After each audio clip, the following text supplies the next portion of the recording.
Hello students, आज हम लोग रिफ्रैक्शन ऑफ लाइट के बारे में जानेंगे। रिफ्रैक्शन ऑफ लाइट क्या होता है, ये बहुत ही इम्पोर्टेंट है। प्रैक्टिकल लाइफ में भी इसका बहुत महत्व है। तो सबसे पहले हम लोग डिफिनीशन जानते हैं। क्या लिखते हैं हम लोग डिफिनीशन? तो हेडिंग है हम लोग का रिफ्रैक्शन ऑफ लाइट। इसको हिंदी में कहते हैं प्रकाश का अपवर्तन। अभी भी हम लोग परावर्तन पढ़ चुके हैं। अब हम लोग को अपवर्तन के बारे में जानना है। अपवर्तन क्या होता है? तो सबसे पहले आपको ये जानना है कि रिफ्रैक्शन के बारे में या रिफ्रैक्शन की घटना को घटाने के लिए कम से कम आपको दो मीडियम चाहिए। जब तक दो मीडियम नहीं रहेगा तब तक आपका अपवर्तन की घटना नहीं घटेगा। अब हम मीडियम के बारे में पहले जान लेते हैं। मीडियम क्या होगा? तो यहाँ पे दो मीडियम आएगा, एक डेंसर मीडियम आएगा और एक आएगा रेयर मीडियम आएगा। अब हम लोग जानेंगे डेंसर मीडियम क्या होता है, रेयर मीडियम क्या होता है। जब तक ये दोनों नहीं जानेंगे तब तक हम लोग को रिफ्रैक्शन समझने में प्रॉब्लम होगा। तो डेंसर और रेयर मीडियम क्या होता है? तो सबसे पहले कोई ना कोई एक मीडियम लेते हैं, जैसे एयर आ गया या वाटर भी ले सकते हैं आप, या ग्लास भी ले सकते हैं आप, ये जितने भी है ना, या वैक्यूम भी ले सकते हैं आप। ये सब का सब मीडियम है, इसी को हम लोग मीडियम कहते हैं। अब इसी में चुनना है कि डेंसर मीडियम कौन रहेगा, रेयर मीडियम कौन होगा। तो सबसे पहले क्या जानेंगे कि हम लोग देखेंगे पेयर्स बनाएंगे। जब तक पेयर्स नहीं बनेगा तब तक डेंसर मीडियम और रेयर मीडियम, इसको हम लोग हिंदी में सघन माध्यम कहते हैं और इसको हम लोग विरल कहते हैं। इसीलिए सबसे पहले पेयर बनता है। जैसे मान लीजिए कि हम लोग का पेयर बना एयर का और वाटर का पेयर बना लिए हम लोग। अब इसमें देखना है कि डेंसर कौन होगा, रेयर कौन होगा। तो डेंसर और रेयर के लिए सबसे पहले ये जानिए कि डेंसर मीडियम का रिफ्रैक्टिव इंडेक्स, इसको हिंदी में हम लोग अपवर्तनांक कहते हैं, और साथ ही साथ डेंसिटी मैक्सिमम होता है। और जब रेयर मीडियम होगा तो रेयर मीडियम का डेंसिटी इसके सापेक्ष क्या होगा, मिनिमम होगा। तो हम ऐसे भी कह सकते हैं कि जिस मीडियम का डेंसिटी मैक्सिमम होता है या रिफ्रैक्टिव इंडेक्स कह सकते हैं मैक्सिमम होता है, उसको हम लोग डेंसर मीडियम में रखेंगे। और जिस मीडियम का डेंसिटी या रिफ्रैक्टिव इंडेक्स दूसरे मीडियम के सापेक्ष कम होता है, उसको हम लोग रेयर मीडियम कहेंगे। इसीलिए सबसे पहले हम लोग देखेंगे एयर है, वाटर है, इसमें सिलेक्शन करना है। एयर और वाटर में डेंसर मीडियम कौन बनेगा और रेयर मीडियम कौन बनेगा। इसीलिए सबसे पहले हम लोग इसका डेंसिटी जानेंगे या इसका रिफ्रैक्टिव इंडेक्स जानेंगे। तो जिसका रिफ्रैक्टिव इंडेक्स ज्यादा होगा वो क्या बनेगा, डेंसर। तो हम जानते हैं वाटर का रिफ्रैक्टिव इंडेक्स 1.33 होता है अपवर्तनांक, और एयर का 1 के लगभग 1 होता है अप्रोक्सीमेट। इसीलिए इसका रिफ्रैक्टिव इंडेक्स ज्यादा है। तो वाटर क्या होगा, वाटर बनेगा डेंसर मीडियम। और ये क्या बन जाएगा, ये बन जाएगा रेयर मीडियम बन जाएगा। इसको हम लोग विरल कहेंगे, इसको हम लोग सघन कहेंगे। तो ये हमारा दो मीडियम होगा, और यही जब तक दो मीडियम नहीं लेंगे तब तक आप रिफ्लेक्शन नहीं समझ पाएंगे। जैसे इसमें देखेंगे ध्यान से, हम लोग पेयर बनाएंगे वाटर का और फिर पेयर बनाएंगे ग्लास का। जब वाटर और ग्लास का पेयर बनाएंगे उस स्थिति में आप ध्यान देंगे ग्लास का रिफ्रैक्टिव इंडेक्स ज्यादा होता है, इसीलिए ग्लास बनेगा डेंसर मीडियम और वाटर क्या बन जाएगा, रेयर मीडियम। इसीलिए ये चेंज होते रहेगा, डिपेंड करेगा मीडियम कौन सी का है। अगर मीडियम वहां पे मालूम चल जाएगा, तुम लोग आसानी से प्राप्त कर सकते हैं डेंसर कौन होगा और रेयर मीडियम कौन होगा। जब दोनों मीडियम के बारे में जान जाएंगे हम लोग रिफ्लेक्शन की घटना इजी वे से हम लोग जान सकते हैं। अब हम लोग डिफिनीशन जानते हैं। डिफिनीशन क्या बनता है इसका, रे ऑफ लाइट गोज फ्रॉम, जब प्रकाश की किरण रे ऑफ लाइट गोज फ्रॉम जाता है, कहां जाता है, one medium to another medium. जब प्रकाश की किरण एक माध्यम से दूसरे माध्यम में जाता है तो तब इट्स डेविएट, तब वो विचलित हो जाता है किरण, कहां, फ्रॉम दियर ओरिजिनल पथ, वो अपने मूल पथ से क्या होता है, डाइवर्ट हो जाता है, चेंज हो जाता है।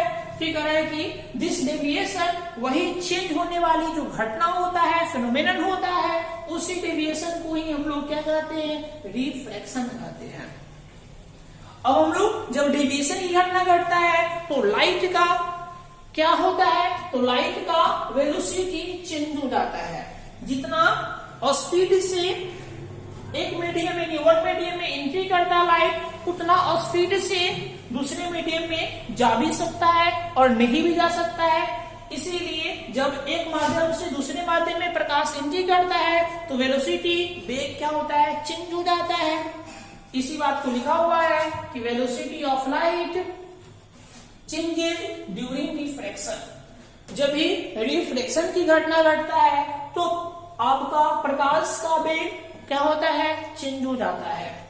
अब हम लोग जानेंगे क्या कारण है कि रिफ्रैक्शन की घटना घटता है प्रकाश का। तो इसके लिए सबसे इंपॉर्टेंट कारण है, सबसे महत्वपूर्ण क्या कारण है कि लाइट का वेलोसिटी चेंज हो जाता है। यानी बिकॉज यहां पे हम लोग पढ़ते हैं कॉज ऑफ रिफ्रैक्शन, रिफ्रैक्शन का क्या कारण है, because velocity of light in different medium is different, यानी प्रकाश का वेग अलग अलग माध्यम में अलग अलग होने के कारण ही अपवर्तन की घटना घटता है। अगर ऐसा नहीं रहता तो अपवर्तन की घटना नहीं घटता। प्रकाश जो होता है, अगर वैक्यूम लेते हैं, वैक्यूम में निर्वात में 3 लाख किलोमीटर पर सेकेंड की स्पीड से जाता है, वही हम लोग जब वाटर लेते हैं उसमें कम हो जाता है, ग्लास लेते हैं तो उसमें और कम हो जाता है। यही कारण है कि रिफ्रैक्शन की घटना घटता है। अब हम लोग जानेंगे जब रिफ्रैक्शन की घटना घटता है तो कौन कौन पॉइंट्स होता है। तो सबसे पहले हम लोग क्या करेंगे, एक फिगर ड्रॉ करेंगे। जैसे मान लीजिए कि एक सरफेस है, ऊपर कोई एक मीडियम ले लेते हैं, तो मान लीजिए कि मीडियम फर्स्ट है, और नीचे एक दूसरा मीडियम ले लेते हैं, तो मान लीजिए नीचे आपका सेकेंड मीडियम है। अब ये रेयर भी हो सकता है, डेंसर भी हो सकता है, हम लोग बाद में इस पे और डिटेल जानेंगे। अब होगा रे ऑफ लाइट कहां से आएगा, तो रे ऑफ लाइट फर्स्ट मीडियम से आएगा, मानकर चल रहा है, तो रे ऑफ लाइट ऐसे आ रहा है। प्रकाश की किरण पहला माध्यम से आया और क्या होगा, यहां पे टच करेगा। अब ये क्या होगा, ये जाना चाह रहा था स्ट्रेट सीधा, परंतु मीडियम चेंज हो गया। तो मीडियम चेंज होने के कारण या तो ये इधर की ओर बेंड करेगा या तो इधर की ओर बेंड कर जाएगा। इसीलिए हम लोग ऐसे चेंज हो जाएगा, मानकर चल रहे हैं। जब ऐसे चेंज हो जाएगा तो यही वाला घटना मतलब यही वाला फिनोमेना होना या घटना होना ही हम लोग रिफ्रैक्शन कहते हैं, अपवर्तन कहते हैं। इसमें 3-4 पॉइंट्स आता है, नाम आता है, उसके बारे में जानते हैं। ये वाला जो रे है AOBN, हम नाम देते हैं पहले। तो AO के बारे में हम लोग जानेंगे। तो AO को इंसिडेंट रे कहेंगे, इसको हम लोग आपतित किरण कहते हैं हिंदी में। तो ये क्या है आपका इंसिडेंट रे है।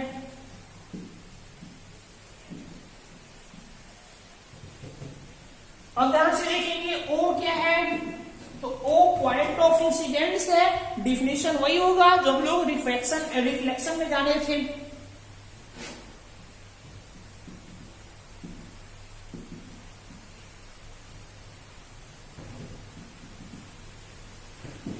अब ध्यान से देखेंगे ओबी क्या होगा, तो ओबी देखेंगे तो यहाँ का नाम चेंज होगा। ध्यान देंगे यहाँ पे आपका रिफ्रैक्शन है, जब रिफ्रैक्शन है तो यहाँ पे ओबी आपका रिफ्रैक्टेड रे होगा, वहां पर रिफ्लेक्टेड था, यहाँ रिफ्रैक्टेड होगा।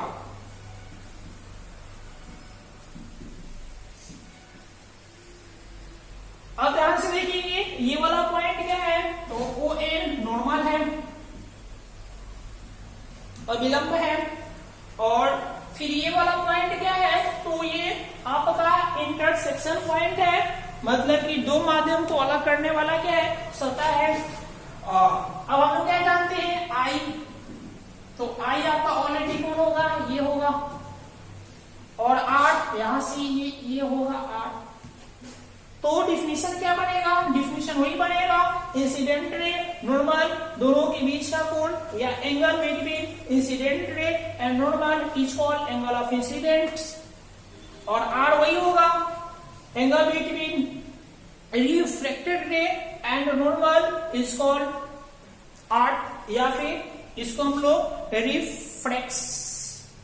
रिफ्रैक्टेड, इसको हम लोग आर को क्या बोलेंगे, एंगल ऑफ रिफ्रैक्शन, यहां पे इसको बोलेंगे एंगल ऑफ इंसिडेंस, और इसको बोलेंगे एंगल ऑफ रिफ्रैक्शन बोलेंगे। यही आपका है। अब यहां देखेंगे इसका क्या क्या मतलब कि नियम है, इसमें 2-3 नियम है, हालांकि 2 नियम फेमस है, हालांकि इसका 3 नियम होता है रिफ्रैक्शन का, ज्यादा 2 फेमस है, तो हम लोग तीनों के बारे में। अब हम लोग लॉ ऑफ रिफ्रैक्शन के बारे में जानेंगे। इसको हिंदी में हम लोग कहते हैं अपवर्तन के नियम।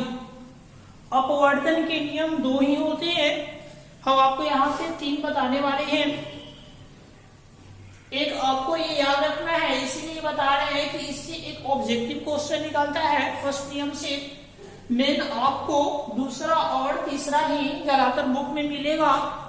तो सबसे पहले हम लोग पहला पढ़ते हैं, क्या लिखा हुआ है, लिखा हुआ है व्हेन रे ऑफ लाइट, करेक्ट, जब प्रकाश की किरण goes from one medium to another, करेगी जब प्रकाश की किरण एक माध्यम से दूसरे माध्यम में जाता है, तब फ्रीक्वेंसी ऑफ लाइट, प्रकाश की आवृत्ति and phase of light, light का जो फेज होता है, यानी फेज मतलब कला होता है, कला डू नॉट चेंज, वो चेंज नहीं होता है।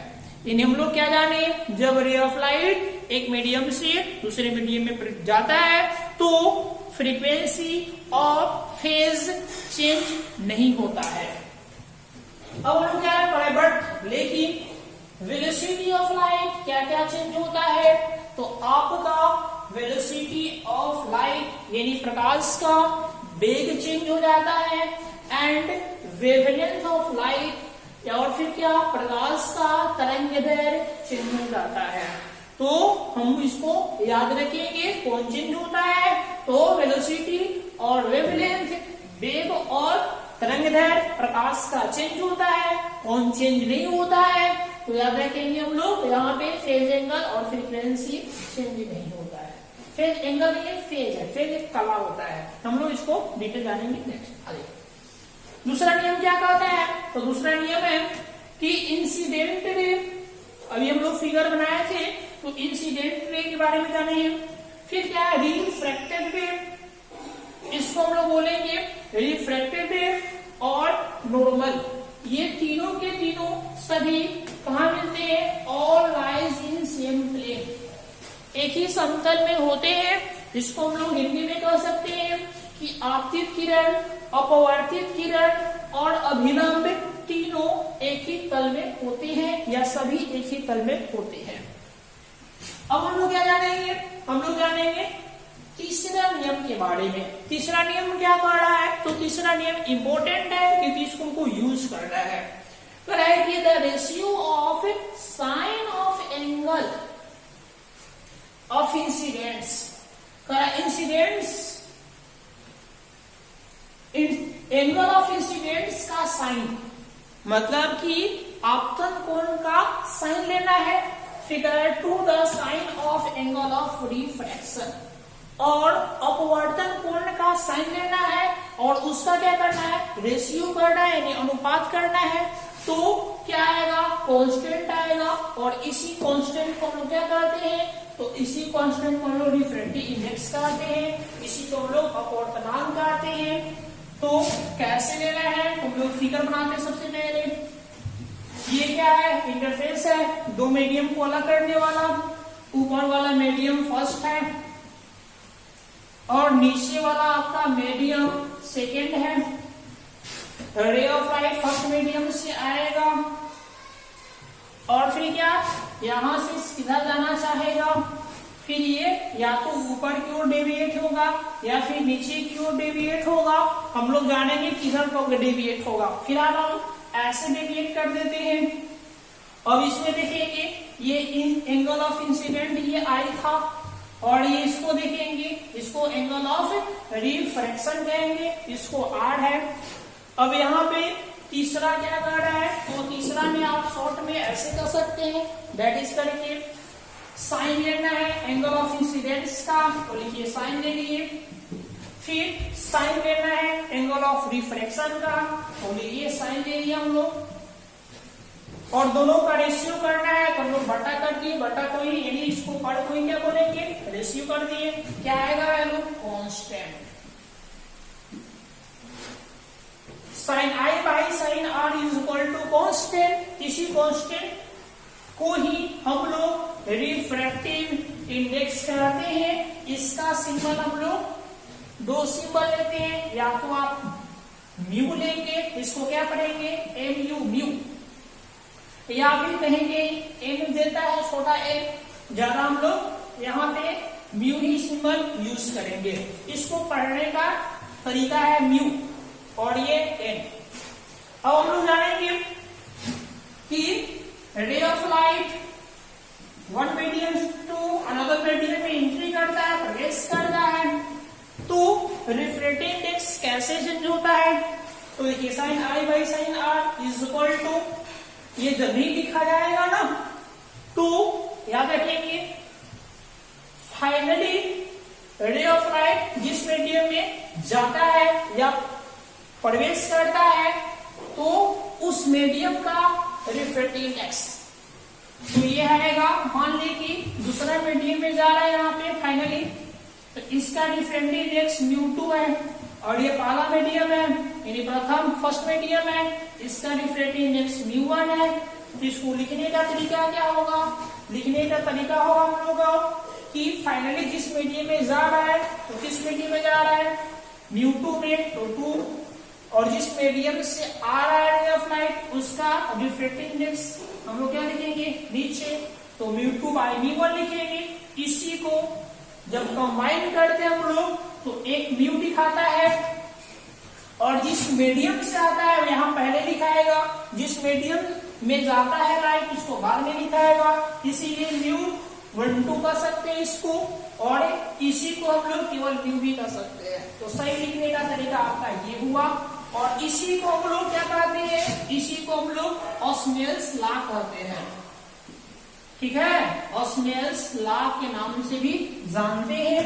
ऑस्नेल लॉ क्या कहता है, आपको याद रखना है, ऑस्नेल का नियम कहता है sine I by sine R is equal to constant या फिर म्यू या फिर μ12, आप इसमें से कोई भी कर सकते हैं, परंतु याद है इसी को बोलेंगे, इसके अलावा दूसरा को नहीं बोलेंगे। ये आपका ऑस्नेल्स लॉ हो गया। इसमें तीन ही पढ़ना था हम लोग को और तीनों पढ़ लिए।